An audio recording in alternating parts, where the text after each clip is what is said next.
அனைவருக்கும் வணக்கம் நண்பா. நான் உங்கள் பிரவீன்குமார் பேசுகிறேன். இன்றைக்கான கான்செப்ட் என்னென்னா மூவி ஸ்கூப் தான். மூவி ஸ்கூப்னால் இப்போ ஒரு படம் பார்க்குறாங்க. அந்த படம் நல்லா இல்லாட்டியும் பரவாயில்ல, ஆனால் ரொம்ப பெஸ்ட்டாக எடுத்து வச்சுருப்பாங்க. அந்த படம் பார்க்கவே முடியாது. என்னடா இது குழந்தைக்கும் நல்லா எடுக்கணும், ஏன்னா இப்படி எடுத்து வச்சுருக்கிறீங்கன்னு அந்த அளவுக்கு மட்டமாக இருக்கும். அந்த படத்தை எங்களை மாதிரி யூடியூபர்ஸ் கஷ்டப்பட்டு உக்காந்து பார்த்து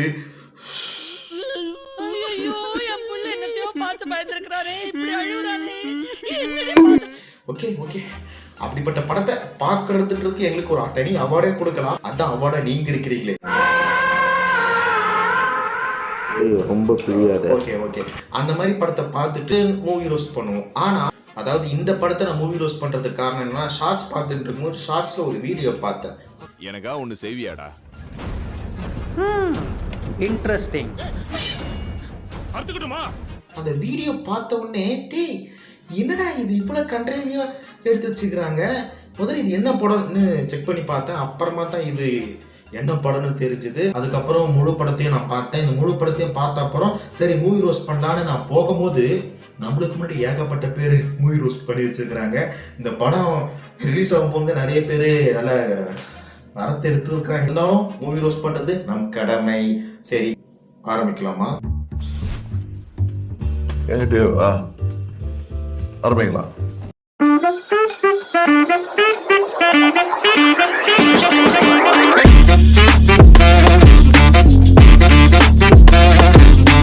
படம் ஓப்பனிங்கிலே ஒரு யூடியூபர் காதல் தினத்தை முன்னிட்டு இப்போ காதலை பற்றி என்னென்ன நினைக்கிறாங்க நம்ம பப்ளிக் கிட்ட கேட்கலான்னு சொல்லிட்டு எல்லாரும் மைக் எட்டு போய் கேட்டுறாங்க. ஒருத்தர் காதல் நல்லா இருக்குதுன்றாங்க. அப்புறம் ஒருத்தர் ஒயிட்ல போயிருக்கிறாரு. அவர்கிட்ட மைக் நீட்டு கவிஞரே காதலை பற்றி நீங்க என்ன நினைக்கிறீங்கன்னு சொல்லும்போது அவரும் ஏதோ சொல்லிட்டு போறாரு. அதுக்கப்புறம் நம்ம ஹீரோயினை காட்டுறாங்க. அது இருக்கட்டும், ஒயிட்ல அவர் போய் நிற்கிறாரு. அவர் தன்னை யாருன்னு இன்ட்ரடியூஸே பண்ணிக்கல. அவர் கவிஞர்னு இவங்களுக்கு எப்படி தெரியும்? ஐயா கவிஞரே சொல்லுங்க, காதலை பத்தி என்ன நினைக்கிறீங்க? காதல் செட்டப்பா இருக்குமோ? சரி ஏதோ ஒண்ணு. அதுக்கப்புறம் யூடியூபர் நம்ம ஹீரோயினை கிட்ட போய் கேட்கறாங்க, காதலை பத்தி நீங்க என்ன நினைக்கிறீங்க? தாய்ப்பால் போல் காதல் தூய்மையானது. ரொம்ப நன்றி, தேங்க்யூ. அவங்க கிளம்பும் போது அந்த டைம்ல ஒரு கம்யூனிட்டி பையன் என்ன பண்றான்னா, அதாவது ஒரு பிச்சைக்காரர் சாப்பாடுக்கு வழி இல்லாம குப்பையில இருக்கிறது ஏதோ பொறுக்கி சாப்பிட்றாரு. அந்த பிச்சைக்காரன் யாருன்னா ராகுல் தாத்தா. இதை பார்த்த எமோஷனாகி நம்ம ஹீரோயினி, ஏன்டா சோறு வாங்கி தர வக்கில இத்த வீடியோ எடுத்து இன்ஸ்டாகிராம்ல போட்டு நீ பிரபலமான பாக்குறேன்னு சொல்லி பலார்னு ஒரு அறை விட்டு அந்த தாத்தா ஹோட்டலுக்கு கிட்ட போய் சாப்பாடுலாம் வாங்கி கொடுக்குறாங்க.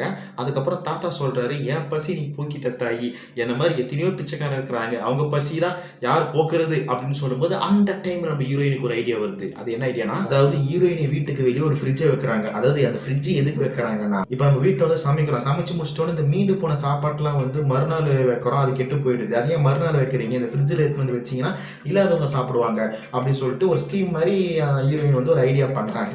இத்த ஒருத்தர் கிளாப் தட்டின்னு வர வைக்கிறாரு. யாருன்னு பார்த்தா அன்னைக்கு பலார்னு வச்சாங்கல்ல நம்ம ஹீரோயினி, அவர் கை தட்டினே வராரு. நீங்க என்ன தப்பா புரிஞ்சுக்கிட்டீங்க, இவர் நான் வீடியோ எடுத்தது ஒரு சோஷியல் அவேர்னஸ்க்கு தான் நான் வீடியோ எடுத்தேன், ஆனா நீங்க தப்பா புரிஞ்சுக்கிட்டீங்க அப்படின்னு சொல்லும் போது ஹீரோயினியும் சாரி அப்படின்னு சொல்றாங்க. சரி கவலைப்படாதீங்க, உங்களுக்கு நான் ஹெல்ப் பண்றேன்னு சொல்லிட்டு அவங்க வீட்டுல இருக்கிற சாப்பாடுல வெந்துட்டு இருக்கிற குக்கரை அப்படியே எடுத்து கொடுக்குறாப்புல, அப்புறம் காய போட்டுக்கிற துணி எடுத்து கொடுக்குறாப்புல, அப்புறம் சாமான்கள்லாம் எடுத்து கொடுக்குறாப்புல, அப்புறம் ஷூ அங்க இருக்கிற ஷூலாம் எடுத்து திருடி எடுத்து கொடுக்குறாப்புல, இவ்வளவோ பண்றாப்புல. அப்புறம் தான் எனக்கு தெரிஞ்சது இவர் யாருன்னா, இவர் தான் இந்த படத்தோட ஹீரோ. அதாவது ஒரு செகண்ட் ஹீரோ, இன்னும் மெயின் ஹீரோ ஒருத்தர் இருக்காரு, அப்புறமா சொல்றேன். சரி இதெல்லாம் பார்த்து ஹீரோயினை மறுபடியும் டென்ஷன் ஆகி பலார்னு அடிப்பாங்கன்னு நினைச்சா அவங்களுக்கு லவ் வந்துடுச்சு. அதானே உலக வழக்கம். ஏடா இது, சரி ஓகே லவ் வந்துடுச்சு அவங்களுக்கு.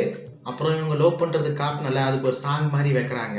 அப்படியே அந்த சாங் முடிச்சோன்னே ஒரு சீன் காட்டுறாங்க. இந்த சீனை ஏன் வச்சாங்க, எதுக்கு வச்சாங்க எனக்கு தெரியல. இந்த படத்தை எடுத்த டேரக்டருக்கே தெரியலையான்னு தெரியல. ஏன்னா ஒன்றும் இல்லை, இப்போ ஹீரோவையும் ஒரு ரவுடி பசங்க துரத்திட்டு வராங்க. துரத்திட்டு வரும்போது அங்கே ஒருத்தர் பார்க்குறாரு, ஏய் அப்படின்னு கத்தியை காட்டுறாரு, எல்லாரும் போயிடுறாங்க. முதல்ல ஹீரோயினும் எதுக்கு அந்த ரவுடி பசங்க துரத்திட்டு வந்தாங்கன்னு அவர் ரிவ்யூவே பண்ணல. அதுக்கப்புறம் ஹீரோயினும் பீச்சில் வாக் போயிட்டு இருக்கும்போது ஹீரோக்கு ஒரு ஃபோன் கால் வருது. அது ஹீரோட அப்பா நீ எங்கடா இருக்கிற அப்படின்னு கேட்கும்போது, நான் ஃப்ரெண்டோட இருக்கிறேன்ப்பா, நீ எந்த ஃப்ரெண்டோட இருக்கிற எனக்கு தெரியும், வீட்டுக்கு வரலான்னு சொல்லும்போது ஹீரோவும் ஹீரோயின் வீட்டுக்கு போகிறாங்க. வீட்டுக்கு போகும்போது மொத்த ஃபேமிலி மெம்பர்ஸ் அங்கே இருக்கிறாங்க. இவங்களுக்கு ஒரே அல்லா இருக்கும்போது ஆஹா இன்னைக்கு மாட்டிக்கணும், கும்புறு கெஞ்சி காசை போகிறாங்க அப்படின்னு நினைக்கும் போது மொத்த ஃபேமிலி செலிப்ரேஷன் பண்ணுவாங்க. லவ் பண்றது ஒவ்வொரு உயிரோட கடமை, அதுல தடைகிறது எங்களுக்கு உரிமையே கிடையாது. பெத்தவங்க உரிமை கிடையாது. நீங்க லவ் பண்றது எங்களுக்கு மனப்பூர்வமா நாங்க ஏத்துக்கிறோம், உங்க காதலை நாங்க ஏத்துக்கிறோம் அப்படின்னு சொல்லுவாங்க. என்னடா இது டப்புன்னு ஏத்துக்கினாங்க. அப்படிதான் நம்மளுக்கும் தோணும். அதுக்கப்புறம் பேக்ரவுண்ட்ல ஒரு வாய்ஸ் வரும். அந்த வாய்ஸ் நீங்களே கேளுங்களேன், உங்களுக்கு சேர்ந்து நானும் கேட்கறேன்.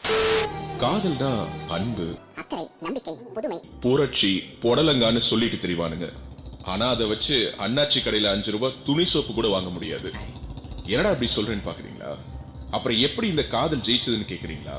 ஒரு சின்ன எதிர்ப்பு கூட இல்லாம இந்த காதல் ஜெயிச்சதுக்கான ஒரே காரணம், இந்த 2 பேரோட குடும்பத்துக்கும் தேவையான கல்வி அறிவும் இருக்கு, பொருளாதார மேம்பாடும் இருக்கு. அதனாலதான் இவங்க சந்தோஷத்தை இவங்களே முடிவு பண்ணிட்டாங்க. இங்கிருந்து ஒரு 200 கிலோமீட்டர் தள்ளி போய் ஏதோ ஒரு குக்கிராமத்துல கல்வி அறிவு இல்லாம பொருளாதாரமும் இல்லாம இவங்க 2 பேரும் காதலிச்சா அந்த காதல் என்ன ஆகுதுன்னு பார்க்கலாம். இதே கட் பண்ணா கிராமத்தை காட்டுறாங்க. கிராமத்துல வந்து 2 பெண் தெய்வங்கள் வந்து, எதுக்கு பெண் தெய்வங்கள் நான் சொல்றேன்றத இன்னும் கொஞ்ச நேரத்துல தெரியும், உங்களுக்கு தெரியும். அதாவதுன்னா 2 பெண் தெய்வம் வந்து ஒரு ஊர் தலைவருக்கு போயிட்டு பாக்குறாங்க. ஐயா எங்களுக்கு ஒரு உதவி பண்ணு, நீங்க என்ன உதவி அப்படின்னு கேட்கறாங்க. அதாவது என்னன்னா, எங்க கூட படிச்ச பொண்ணு வந்து ஒருத்தனை லவ் பண்ணிட்டு ஊரை விட்டு ஓட்டா. சரி, அந்த அவமானம் தாங்க முடியாம அவங்க அம்மா வந்து எவ்வளவோ கெஞ்சினாங்க, இந்த மாதிரி வந்துருமா என் கூட வந்துருமா சொல்லி கெஞ்சினாங்க. ஆனா அதெல்லாம் அந்த பொண்ணு காதலே வாங்காம அவங்க கூட போயிட்டா. அந்த அவமானம் தாங்க முடியாம அவங்களும் வெட்டிட்டு செத்துட்டாங்க. சரி இப்ப என்ன அப்படின்னு கேட்கும்போது, இல்லைங்கய்யா கட்டிட்டு போனவன் ரொம்ப கொடுமை பண்றான், நீங்க தான் என் ஃப்ரெண்டை எப்படிச்சு காப்பாற்றணும் அப்படின்னு சொல்றாங்க. அப்படின்னு இந்த பெண் தெய்வங்கள் வந்து முறையிடுறாங்க. சரி சரி ஹீரோ வரத்துக்கு கூட டைம் ஆயிடுச்சு, நம்ம சீக்கிரமா ஹீரோ வர கூப்பிடணும். சரி நீங்க போங்கம்மா, இந்த பெண் தெய்வங்களை பத்திரமா அமுச்சு வைங்க அப்படின்னு சொல்றாங்க. நோஸ் த பாயிண்ட் யுவரான தெய்வங்களை, இந்த பெண் தெய்வங்களை. சரி ஹீரோவை வர காட்டணும், டைம் வேற ஆயிருக்குதுல, சரி அவனை கூப்பிடு அப்படின்னு சொல்றாங்க.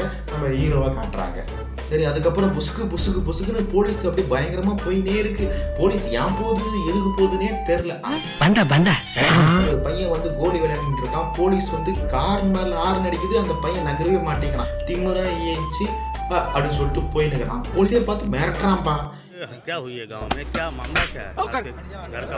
போலீஸ்னாவே அவங்க ஐ ஆஃபீஸர் கிட்ட கொஞ்சம் அடக்கி தான் வாசிப்பாங்க. ஆனா இங்க என்னன்னா, ஹீரோக்கு கொஞ்சம் பில்டப் காரணம்ல. இப்போ 2 ஸ்டார் இருந்தா சப் இன்ஸ்பெக்டர், 3 ஸ்டார் இருந்தா இன்ஸ்பெக்டர். இப்போ அந்த 2 ஸ்டார் இருக்கிற சப் இன்ஸ்பெக்டர் வந்து, நடுக்காட்டுல ஒரு சிங்கம் இருக்கு, நடுக்காட்டுல ஒரு புலி இருக்கு, அவர் தான் சார் அவர்னு இவர் டெவலப் பண்றாரு இன்ஸ்பெக்டர் முன்னாடி.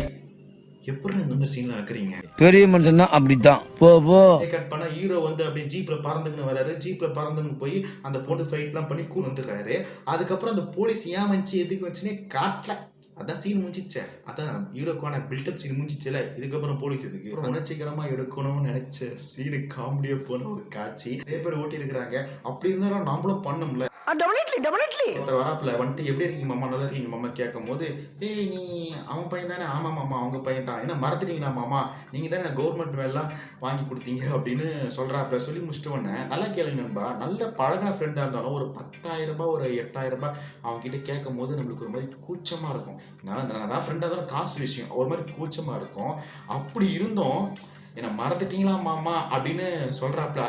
அடுத்த செகண்டே எனக்கு ஒரு உதவி பண்ண முடியுமாடா அப்படின்னு ஹீரோ கேட்கிறாரு. எனக்கா ஒண்ணு செய்வியாடா?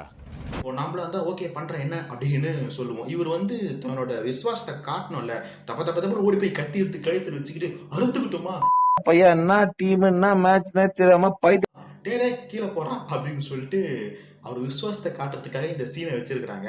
அப்புறம் ஹீரோ வந்து இந்த பொண்ணை வந்து நீ கல்யாணம் பண்ணிக்கிட்ட சொல்லும் போது, சரி உமா கல்யாணம் பண்ணிக்கணும் சொல்லிட்டு கல்யாணம் பண்ற மாதிரி காட்டுறாங்க. இது இன்னும் கொஞ்சம் இந்த சீன் நல்லா இருக்கலாம். சரி ஓகே விடுங்க. இந்த சீன் இருக்கு, அதாவது இது ஒரு பஞ்சாயத்து சீனு. வழக்கமா இப்போ நம்ம வடிவேல் சார் கூட காமெடியில் வந்து, ஏன்பா அந்த பொண்ணை கையை பிடிச்சி இழுத்தியான்னு 4 பஞ்சாயத்துக்காரங்க, அதாவது பஞ்சாயத்து தலைக்கட்டு மாதிரி உக்காந்துக்கிட்டு, இந்த மாதிரி தப்பு பண்ணுற இந்த இளவட்ட பசங்க வந்து தப்பு பண்ணுவாங்க, இந்த பொம்பளை பின்னாடி சுற்றுறது, இந்த கையை பிடிச்சி ஒழிக்கிறது, இந்த மாதிரி தப்பு பண்ணுவங்களை பார்த்து மிரட்டுவாங்க. அதுதான் அந்த பஞ்சாயத்து தலைவரோட வேலை.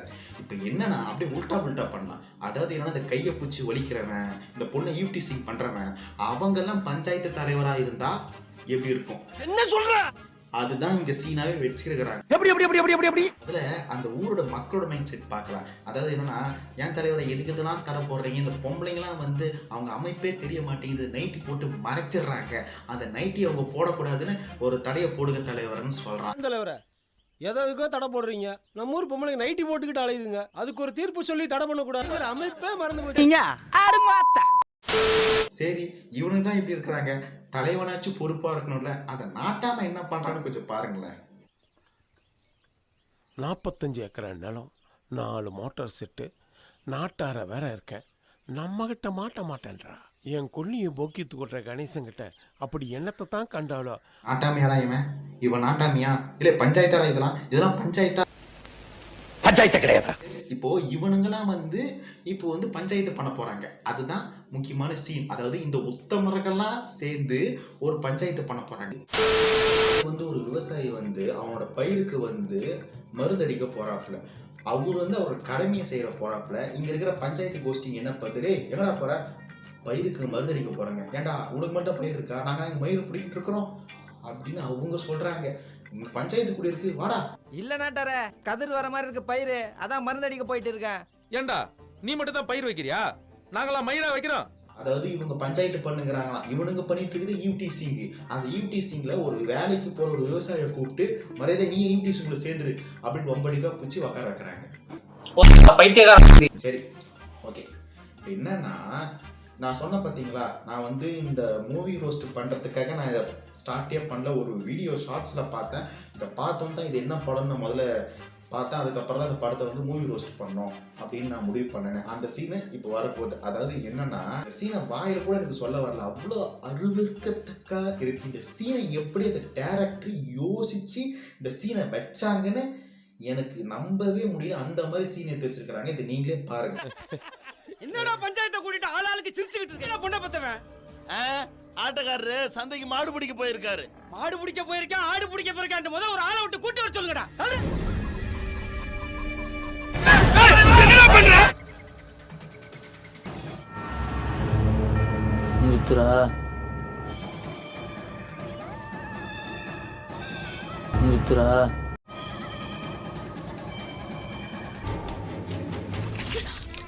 ஆம்படியா வேண்டாம் என்கிட்ட கேளுடி. அதை விட்டு ஊர் போயிடுற.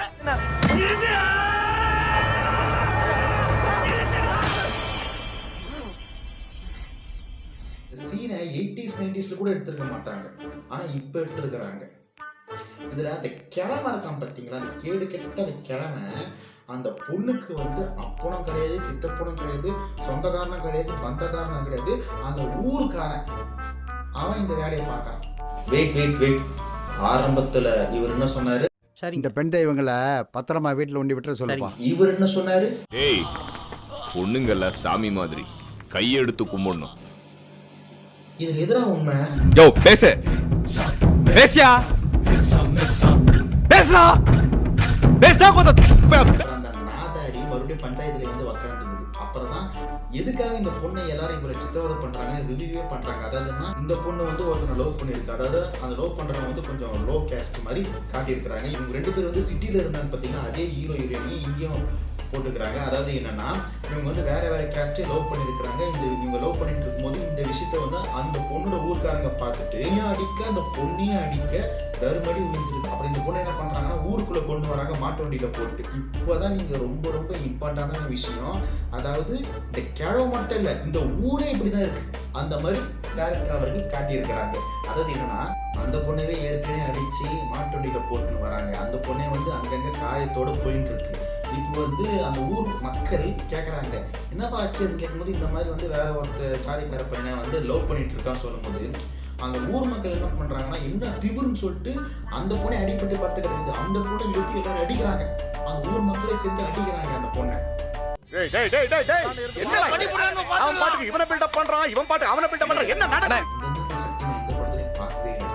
ஊர் மக்களே வந்து அடிக்கிறாங்க. அடிச்சு முடிச்சுன்னா அப்புறம் அந்த பொண்ணோட அம்மாவும் அந்த பொண்ணோட பாட்டியும் தங்கச்சியும் வந்து ஐயோ என் குழந்தை அடிக்குதுன்னு சொல்லிட்டு அவங்க கிட்ட காப்பாற்றி அவங்க வீட்டுக்குள்ள போய் சேர்க்குறாங்க. இப்போ அந்த பாட்டி வந்து திரைப்படத்துல வந்து நீ வரவே மாட்டியான்னு விஜயை கூப்பிடுவான்னு பார்த்தியா, அதே சீன் இங்கே வச்சிருக்கிறாங்க. அந்த பாட்டி வந்து இதை தட்டி கேட்க யாருமே இல்லையா அப்படின்னு சொல்லிட்டு நம்ம ஹீரோவை காட்டுறாங்க. நாம என்ன நினைப்போம், ஹீரோ வந்து ஒரு பஞ்சாயத்து மாதிரி பண்ணி இதெல்லாம் தப்பு, நீங்க பண்றது தப்பு அப்படின்னு பஞ்சாயத்து பண்ணுவான்னு நினைப்பாங்க. ஹீரோவோட ரூட்டே வேற மாதிரி இருக்கு, இந்த ரூட்டு வேற மாதிரி இருக்கு. அது எப்படி சேர்க்க போறாங்க தான் கதையே. இப்போ அப்படியே கட் பண்ணா பஞ்சாயத்து சீனை காட்டுறாங்க. இப்போ அந்த பொண்ணோட அப்பனை கூப்பிட்டு ஒரு மீட்டிங் மாதிரி வைக்கிறாங்க. அதாவது என்னன்னா, நீ என்ன பண்ற, உன் பொண்ணை வந்து சாப்பாட்டுல விஷத்தை வச்சு கொடுத்து சாவச்சிரு அப்படின்றாங்க. விடியதுக்குள்ள உன் பொண்ணை கொன்னுடு. நீ மம்பட்டையில் அடிச்சு சாவடிப்பியோ பால்டாயில் ஊத்துக்கொள்ளுவே எனக்கு தெரியாது. விடிஞ்சு வந்து பார்க்கும்போது உன் புள்ள உசுரோட இருக்கக்கூடாது. டேய், என்னடா அவன் பெத்த பொண்ண தெரியுமேடா, அவனே கூட சொல்றீங்க? டாய் விஷயம் வெளியில தெரிஞ்சிச்சு ஒருத்த வீடு போய் சேர மாட்டேங்க. சுத்தி ஆளை போட்டாச்சு. எக்காரணத்தை கொண்டு இங்க நம்ம பேசுற விஷயம் வெளியே போவாது. ஓ அந்த தைரியமா? சரி, அது மட்டும் இல்லாமல் இன்னொரு டோசேஜ் ஏற்றுறாங்க. அது ஒருத்தர் என்ன சொல்கிறான்னா, என் பொண்ணாக இருந்தாலும் இந்த முடிவு தான் எடுத்துருப்பேன் பஞ்சாயத்தில் அவன் சொல்கிறான். என் வீட்டு பிள்ளையா இருந்தாலும் இந்த முடிவு தான் எடுப்பேன். இந்த மாதிரி எனக்கு நடந்திருந்தா நான் வந்து தூக்கு போட்டு தொங்கியிருப்பேன் அவன் சொல்கிறான். நீலாம் ஒரு மனுஷன், நானா இருந்தா அந்த மரத்துல தூக்கு போட்டு தொங்கியிருப்பேன். அவனுக்கு வந்தாதான்டாடி சும்மா வாயில பேசலாம். அதாவது பெத்த அப்பா கிட்டேயே பொண்ணை வந்து விசைச்ச வச்சு சாவச்சுன்னு ஊர் வந்து அவங்களை புஷ் பண்ற மாதிரி சீனை வச்சிருக்கிறாங்க. கூட காமோட சக்கரை சேர்த்து கொட்டினா எலும்பெல்லாம் சாம்பலாயிடும். வாரி குளத்துல கொட்டிடலாம். எவ்ரிபாடி மிஸ்டர் மைக்கேல் சார், அத்தனை பேரும் இவங்க அத்தனை பேரும் ஒருத்தர் விடாம லிஸ்ட்ல சேர்த்துருங்க. ஒருத்தர் விடாம.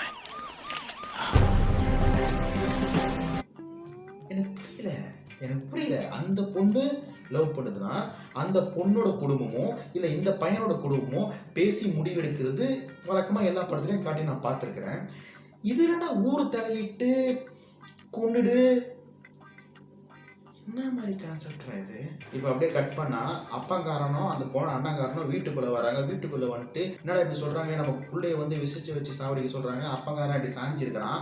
அந்த நைட் டைம்ல ஒருத்தன் உள்ள பூந்து, யோ மாணிக்கம் உன் குடும்பம் இருக்கிற இந்த குடும்பத்துக்கு நான் கரண்ட் வேற தரணுமா சொல்லிட்டு கரண்ட் வேற பிடிக்கிட்டு போறான். அந்த மாதிரி சீன் வச்சிருக்கிறாங்க. நீ குடும்பம் பண்ற யோகிதைக்கு கரண்ட் மிஸ்டர் கேக்குதா? நீலாம் ஒரு பெரிய மனுஷன். ஐயோ, ஒரு பைத்தியக்கார பைலட் இந்த நாடு மக்களும் மாட்டிட்டு படுற பாடு. சரி நேரா புண்ட. அதாவது ஒரு பொண்ணு வந்து ஒருத்தன் லவ் பண்ணா அவன் குடும்பத்தை இந்த அளவுக்கு பாதிப்பு ஏற்படுத்துற மாதிரி சீன் வச்சிருக்கிறாங்க. இந்த சிட்டிசன் படத்துல மாதிரி இது ஒதுக்கப்பட்ட ஒரு கிராமம் போல் இருக்கு. இந்த கிராமம் இன்னும் வளரவே இல்லை. இதுல அப்பங்காரன் என்ன பண்ணா சரின்னு சொல்லிட்டு கோழி அடிச்சு குழம்பெல்லாம் வச்சு பாயசனை எடுத்து அதில் ஊத்துற மாதிரி சீனை காட்டுறாங்க. இந்த சீனை கட் பண்ண இன்னொரு சீனு, ஐயோ இவங்க கண்டினியூவாக காட்ட முடியாதுங்க. ஏதோ சீரியல் மாதிரி கட் பண்ணி காட்டுறாங்க. சரி, இந்த சீனை முடிச்சுட்டு அடுத்த சீனுக்கு போறாங்க. அதாவது என்னன்னா, கட் பண்ண ஒரு பொண்ணை காட்டுறாங்க. அந்த பொண்ணு வருது. அந்த பொண்ணு வந்துட்டு கலெக்டரை வழி மறைச்சு மனு கொடுக்க வந்திருக்கு. ஏமா மனு கொடுக்கறது வந்து ஆஃபீஸில் வந்து கொடுக்க வேண்டியது, நம்ம எதுக்குமா ரோட்டில் வந்து கொடுக்குறேன் அப்படின்னு சொல்லும் போது, எத்தனையோ வாட்டி ஆஃபீஸில் வந்துட்டாங்க உங்களை பார்க்குற மாதிரி தெரியல, அதை ரோட்டில் வந்து கொடுக்குறேன். அது ஒன்றும் இல்லைங்க, எங்கள் மொத்தம் எங்களுக்கு 15 ஊர் இருக்குது. 15 ஊரில் வந்து 10 ஊரில் வந்து ஒயின் ஷாப் இருக்குது. ஆனால் 2 ஊரில் மட்டும் தான் ஸ்கூல் இருக்குது. நீங்கள் வந்து என்ன பண்ணுவீங்க எது பண்ணுவீங்கன்னு தெரியாது. அந்த 10 ஒயின் ஷாப்பை நீங்கள் வந்து க்ளோஸ் பண்ணணும். அப்படி இல்லையா நான் வந்து இன்னும் 24 மணி நேரத்தில் அந்த ஒயின் ஷாப் ஃபுல்லாக எரிச்சு விட்டுரும். நீங்கள் வந்து என்னை அரெஸ்ட் பண்ணுங்க, தூக்கில் கூட போடுங்க, எனக்கு அதை பற்றி கவலையே கிடையாது அப்படின்னு சொல்லிட்டு அந்த பொண்ணு வந்து போயிட்டு இருக்கு. இப்போ என்ன நான் கரெக்ட் என்ன சொல்கிறாரு, நான் கரெக்டோட பி என்ன சொல்கிறாருன்னா, பார்த்தீங்க சார் திமுறை அந்த பொண்ணு இந்த மாதிரி பேசிட்டு போது நம்ம ஏதாவது பண்ணோம் சார் அப்படின்னு சொல்லும்போது கரெக்டர் சொல்கிறாரு, இது திமிரு இல்லை, அது தனித்துவம். இந்த தனித்துவம் அந்த பொண்ணு தலைவிக்கிட்ட இருந்து வருது. அது திமிரு இல்லை, தப்பை எதிர்த்து போராடுற தனித்துவம். அந்த தனித்துவம் அந்த பொண்ணோட தலைவன் கிட்ட இருந்து வந்துருக்கு. எக்ஸ்கியூஸ் மீ மிஸ்டர் கலெக்டர், அந்த பொண்ணு ஃபர்ஸ்ட் உங்ககிட்ட தான் மனு கொடுத்துச்சு. அந்த தனித்துவம் ஏன் உங்ககிட்ட இல்லை? சரி அது சரி, இப்போ இந்த பொண்ணு வந்து பேசிட்டு போச்சு, நீங்கள் வந்து இந்த பொண்ணை விட்டுட்டீங்க. இப்போ அந்த பொண்ணு இடத்துல ஒரு பையன் வந்து நீ மட்டும் அந்த ஒயின் ஷாப்பை க்ளோஸ் பண்ணலன்னா நான் வந்து 10 ஒயின் ஷாப்பை வந்து பாம்பு போட்டு எரிச்சிடுவேன் கொளுத்திடுவேன்னு சொன்னா, அந்த பையனை அடுத்த சீன்ல எங்க காட்டுவாங்க தெரியுமா? இன்பமா இருக்குதுயா. இந்த ஆம்பளை பசங்களாவே இலகாரம் தான். சரி இந்த சீனை முடிச்சிட்டோன்னா அடுத்த சீன் நம்ம ஹீரோ காட்டுறாங்க. ஐயோ நம்ம ஹீரோ எப்பதான் அந்த கதைக்குள்ள வருவாருன்னு தெரியலங்க, இப்படியே சுத்தலே விட்டுனுக்கிறாங்க. சரி வாங்க நண்பா, இந்த சீன் வந்து நம்ம ஹீரோட இன்டெலிஜென்டான ஒர்க்கை பார்க்க போறோம். அதாவது ஸ்டார்டிங்ல வந்து ஊர் தலைவர் மாதிரி காட்டினாங்களே, அவர் வந்து நம்ம ஹீரோவை கூப்பிட்டு நம்ம வந்து விவசாயிகளுக்காக போராட்டம் பண்ண போறோம். அது வந்து போலீஸ்காரங்க வந்து 147 தடை போட்டிருக்கிறாங்க. ஆனா நம்ம எப்படி போராட்டத்தை பண்ண போறோம் தெரியல அப்படின்னு சொல்லிட்டு இருக்கும்போது, கவலைப்படாதீங்க நான் பாத்துக்கிறேன் அப்படின்னு சொல்லிட்டு ஒரு பயங்கரமான இன்டெலிஜென்ட் ஒர்க் பண்ணியிருப்பாரு. அதாவது என்ன, நீங்களே இதை பாருங்களேன். ஆனோ ஈனோ ரோசம் எவனுக்கெல்லாம் இருக்குதோ அவன் எல்லாம் கூட்டத்துக்கு வா. மானம் இல்ல, ரோசம் இல்ல, ஈனம் இல்ல, நான் ஒரு அப்பனுக்கு பிறக்கல அப்படின்னு சொல்றவன்லாம் தூக்கு மாட்டிட்டு சாவு. அட பாவிகளா, இப்படி சொன்னா யாரா இருந்தாலும் முட்டிக்கால் போட்டாச்சு முன்னாடி ஓடி வந்து நின்றவானே. சரி ஓகே. அப்புறம் வந்து போலீஸ் கிட்ட போயிட்டு மிரட்டுறாரு. அதாவது இந்த போலீஸ்காரன் சொல்றாங்க இந்த கோட்டை தாண்டி யாராச்சும் முன்னாடி வந்து அவங்கள சுட்டுருவேன் அப்படி சொல்லும்போது எங்க சுடுன்னு சொல்லிட்டு இவர் வந்து டண்டனக்கா அந்த மாதிரி பண்றாரு. அப்புறம் வந்து போராட்டமும் அங்கே நடந்து முடிஞ்சிடுச்சு. போலீஸ் வந்து இப்போ ஹீரோ வந்து அரெஸ்ட் பண்ணிடுச்சு. கட் பண்ணா பாய்சன் எடுத்து கோழிக்கறியில் ஊற்றுற மாதிரி காட்டினாங்களே, ஆனால் அந்த கோழிக்கறி சாப்பிட்டு அந்த பொண்ணுக்கு எதுவும் ஆகலை. என்னன்னு பார்த்தா அவங்க அப்பாக்கார அந்த கோழிக்கறியில் வந்து பாய்சனை போடலை. ஆனால் அந்த பொண்ணோட தங்கச்சி ஐயோ நம்ம அக்கா செத்துட்டாங்க, நம்ம அக்கா இல்லாத இடத்துல நம்ம மட்டும் எப்படி உயிரோடு இருக்கணும் அந்த அளவுக்கு அஃபெக்ஷன் போல் இருக்கு. அந்த பொண்ணு வந்து என்ன பண்ணிருக்கு, பால் டாய் எடுத்து குடிச்சிட்டு இருக்குது. இதை பார்த்துட்டு அவங்க அப்பாக்கார ஓடி வந்து ஏமா இந்த மாதிரி பண்ண, நான் வந்து உங்கள் அக்காவுக்கு விஷயத்தை கொடுக்கலாமா ஆயிராரு ஐது முடிச்சுட்டு இப்போ அந்த பொண்ணோட தங்கச்சி உயிருக்கு போராடிட்டு இருக்கு. அந்த சமயத்திலும் அக்கா பாவம்ப்பா, அக்காவை விட்டுருப்பா அப்படின்னு கெஞ்சினு அந்த பொண்ணு செத்துருச்சு. இப்போ வந்து என்ன ஆகுதுன்னா அப்பங்காரன் வந்து இல்லை ஊர் பேசலாம் கேட்க மாட்டாங்க, பொண்ணு வந்து அவன் வாழ்க்கையை தேடிக்கிட்டோன்னு சொல்லிட்டு அந்த பொண்ணை வந்து அவன் லவ் பண்ணுற பையன்கிட்டயே போய் சேர்த்து வச்சிடுறாரு இந்த பொண்ணோட அப்பா. அந்த பையனோட சித்த பொண்ணும் கவலைப்படாதீங்க, இனிமே அவன் உங்கள் பொண்ணு கிடையாது, என் பொண்ணு, நான் என் பொண்ணு மாதிரி பத்திரமா பார்த்துக்கிறேன் அப்படின்னு சொல்லிட்டு 2 பேரையும் அவங்க ஊருக்கு கொண்டு போகிற மாதிரி சீன் வச்சுருப்பாங்க. இப்போ பையனோட ஊருக்கு வந்து அந்த பொண்ணை கொண்டு வந்துட்டு இருப்பாங்க. பையனோட ஊரே வந்து கொஞ்சம் ரத்த காடாக தான் இருக்கும். ஏன்னா அவங்க ஊர்லேயே வந்து அவங்க இருக்கிற எல்லாரையும் அடிச்சு போட்டுக்கிறாங்க. அப்படி இருந்தும் அந்த குடும்பம் வந்து கவலைப்படாதவும் நான் என் பெத்த பொண்ணு மாதிரி பார்த்துக்கிறேன் அந்த பையனோட அப்பாவும் அம்மாவும் சொல்லுவாங்க. அதுக்கப்புறம் அந்த ஊர் தலைவர் ஒருத்தர் வருவார். அங்கே வந்தவொடனே எல்லாரும் வந்து தங்கச்சியை கவலைப்படாதமா நான் அவனை பார்த்துக்கிறேன்னு சொல்லிட்டு அண்ணன் நான் இருக்கிறமா அப்படின்னு சொல்லிட்டு அவனை கூப்பிட்டு தனியாக பேசுவாங்க. நீ என்ன பண்ணுற, இந்த பணத்தை வச்சுக்கோ, ஊட்டி கொடைக்கானல் அந்த மாதிரி போயிட்டு அப்புறம் அந்த 3 மாதம் கழிச்சு அந்த பொண்ணு அங்கேயே விட்டு வந்துரு அப்படின்னு அந்த தலைவன் சொல்லுவான். எனக்கு அப்படியே ஒரு மாதிரி குழப்பமா இருக்கும், என்னடா இது. அப்புறம் வந்து ஹீரோ சொல்லுவான், ஆனால் அந்த பொண்ணை வந்து நான் ட்ரூவாக லவ் பண்ணுறேன், எனக்கு அந்த பொண்ணு தான் முக்கியம், நீங்கள் யாருமே தேவையில்லை அப்படின்னு சொல்லிட்டு அந்த பையன் வந்து அந்த பொண்ணை கூப்பிட்டுட்டு போயிடுவான். இப்போ வந்து இன்னத்துல உன் பேச்சுக்கு வந்து எதிர் பேச்சு பேசிட்டு போறான், எங்க போயிட்டு போறான் நான் பாத்துக்கிறேன் வீடு இந்த ஊர் தலைவன் சொல்ற மாதிரி காட்டுவாங்க. இப்போ அப்படியே கட் பண்ணா என்ன நடக்குதுங்க, சரி எனக்கு டவுட்டு அதாவது என்னன்னா மச்சான் யாரை கூப்பிட்டு வெளியே போற, ஒரு 2000 ரூபாய் காசு தான் கூட, இல்லை ஒரு 1000 ரூபாய் காசு தான் கூட, 10 பைசா கிடையாது வெளியே போடா அப்படின்னு நம்ம ஃப்ரெண்ட்ஸ் சொல்லுவாங்க. இந்த ஆளை வந்து லட்சமா காசு கொடுத்து நீ அவனை லவ் பண்ணு, நீ இவனை லவ் பண்ணு, நீ அவனை லவ் பண்ணு ஏன் சொல்லணும்? முதல்ல எதுக்கு காசு இந்த ஆளு செலவு பண்ணணும்? இதனால என்ன யூஸ்? எனக்கு புரியல சாமி, எனக்கு புரியல. இது வேற மாதிரி கொண்டு போய் காட்டணும்னு அந்த படத்தை ஏதோ இட்டு போயிருக்கிறாங்க. இது வேற மாதிரி இருக்கு. இப்போ அப்படியே சில மாதங்கள்னு போட்டு 2 ட்ரையாங்கலாக காட்டுறாங்க. அதாவது ஸ்டார்டிங்கில் வந்து இப்போ இந்த சிட்டி இருக்கிற காதில் வந்து அந்த பொண்ணு வந்து ப்ரெக்னென்ட் ஆகி அந்த பொண்ணு வந்து இப்போ ஹாஸ்பிட்டலில் சேர்ந்து மொத்த குடும்பம் அங்கே வந்து வெயிட் பண்ணிட்டு இருக்கு, எந்த குழந்தை வரப்போகுது, நல்ல தாயும் செய்யும் நலமா அப்படின்னு வெளியே வெயிட் பண்ணிட்டு இருக்கிறாங்க. அப்படியே இந்த கிராமத்தில் இருக்கிற காதல் என்ன காட்டுறாங்கன்னா, இந்த 2 பேரும் அந்த லவ்வர்ஸ் ஊரை விட்டு ஓடி போய் அங்கே வந்து அவங்களும் நல்லா தான் இருக்கிறாங்க, அவன் வந்து அந்த பொண்ணு நல்லா தான் பார்த்துக்கிற மாதிரி காட்டுறாங்க. இப்போ என்னன்னா அங்கே வந்து அவன் பழைய ஃப்ரெண்ட்ஸ், அந்த கிராமத்தில் இருக்கிற அவன் பழைய ஃப்ரெண்ட்ஸ் வந்து மச்சான் எப்படா இருக்கிற, தங்கச்சி எப்படிமா இருக்கிற அப்படின்னு சொல்லிட்டு விசாரிக்கிறாங்க. அப்படியே இங்கே காட்டுறாங்க, இங்கே வந்து நர்ஸ் வந்து கங்க்ராச்சுலேஷன்ஸ் உங்களுக்கு வந்து ஆம்பளை புள்ள போகிறதுக்கு சொல்லும்போது இவங்க வந்து எல்லாரும் பாராட்டுற மாதிரி கங்க்ராச்சுலேஷன் ஃப்ரெண்ட்ஸுங்களாம் பாராட்டுற மாதிரி காட்டுறாங்க. அப்படியே இங்கே கட் பண்ணால் நம்ம ஹீரோ வந்து ஜெயிலேருந்து வெளியே வர போராட்டத்துக்கு வந்து சுடு டடனக்க சண்டை போட்டார்ல, அப்போ வந்து ஜெயிலில் போட்டாங்க. இப்போ தான் ரிலீஸ் ஆகிறார். இப்போ என்னன்னா அந்த கிராமத்துலேருந்து ஓடி போனாங்க பார்த்தீங்களா, அவன் ஃப்ரெண்ட்ஸுங்களாம் வந்து மச்சான் எப்போ இருக்கிற நல்லா விசாரிச்சுட்டு கத்தி எடுத்து அவன் ஃப்ரெண்ட்ஸையும் அவன் பொண்டாட்டியும் போட்டு தள்ளிடுறாங்க. இத்தனைக்கும் அவங்க பொண்டாட்டி வந்து முழுகாமல் இருக்கிறாங்களாம். அதாவது என்னன்னா என்னை எதிர்த்துட்டு போனால அவன் உயிரோடு இருக்கக்கூடாதுன்னு சொல்லி இவன் வந்து அவன் ஃப்ரெண்ட்ஸுங்களை வச்சு போட வச்சிருக்கான். ஃப்ரெண்ட்ஸுங்களை வச்சு நோஸ் த பாயிண்ட். எங்கேயாச்சும் நடக்குமா? சரி ஓகே. இங்கே வந்து என்ன காட்டுறாங்கன்னா, இந்த ட்ரையாங்கில் என்ன காட்டுறாங்கன்னா, நல்லபடியாக குழந்தை பிறந்துடுச்சு, தாயின் செய்யும் நிலம் அந்த மாதிரி காட்டுறாங்க.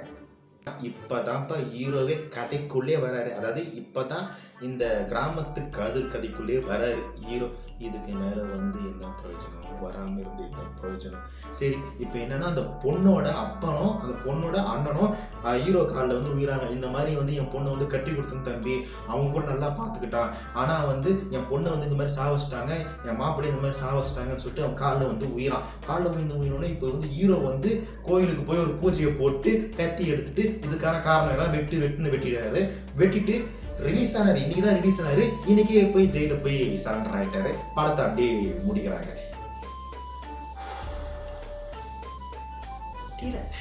சரி, டேரக்டர் என்ன சொல்றாருன்னா, கல்வி அறிவு பெற்று பொருளாதாரத்துலையும் உயர்ந்திருந்தா அவங்க வந்து ஜாதியெல்லாம் பார்க்க மாட்டாங்க. ஆனால் கல்வி அறிவு பெறாமல் பொருளாதாரத்துலையும் அவங்க வந்து உயரனா அவங்க வந்து ஜாதியெல்லாம் பார்ப்பாங்க அப்படின்னு டேரக்டர் வந்து ஒரு கருத்து எடுத்து வைக்கிறாரு. இப்போ நாம் என்ன கருத்து சொல்றோம்னா, பொருளாதாரத்தை உயர்ந்திருந்து கல்வி அறிவு பெற்றவங்க ஜாதி பார்க்கறது இல்லை.